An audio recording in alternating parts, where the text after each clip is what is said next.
people are scared and are either voluntarily leaving or just not willing to go out into public. Tonight, a group of local artists is taking a stand against recent immigration efforts.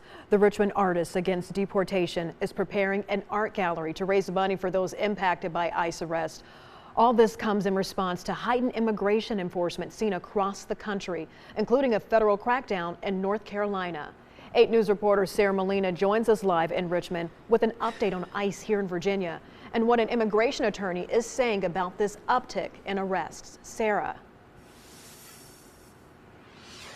Well, Heather, these artists tell me that they feel it's important for them to use their platform right now, and the numbers show why. Data tells us that more than 4,200 people have been arrested by ICE in Virginia since January 1st. And as neighboring communities like Charlotte, North Carolina have reported an increased spike in ICE activity, a Richmond immigration attorney tells me that Virginia very well could be next.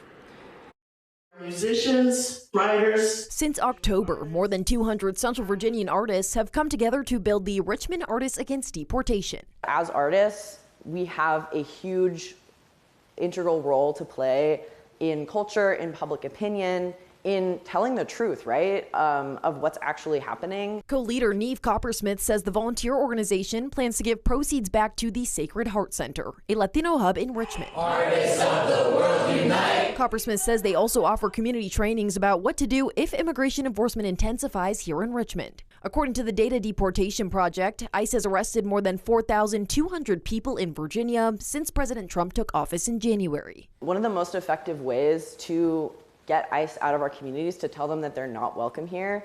They're trying to terrorize our communities. Currently, we're seeing it in North Carolina with the deployment of border control. Since November 15th, Border Patrol agents have stepped up enforcement in Charlotte, North Carolina, and experts say Virginia could be next.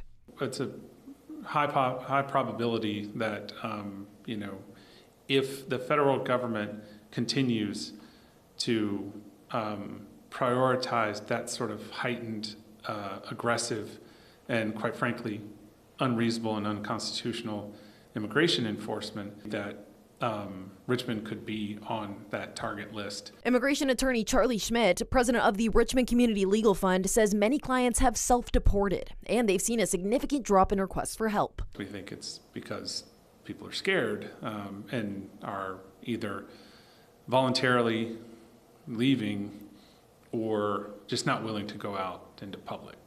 Schmidt says one important thing people can do is document what they see on social media and voice their opinions, like the Artists Against Deportation. We are committed to using our artistic cultural practices as tools in the fight for full legal rights for immigrants.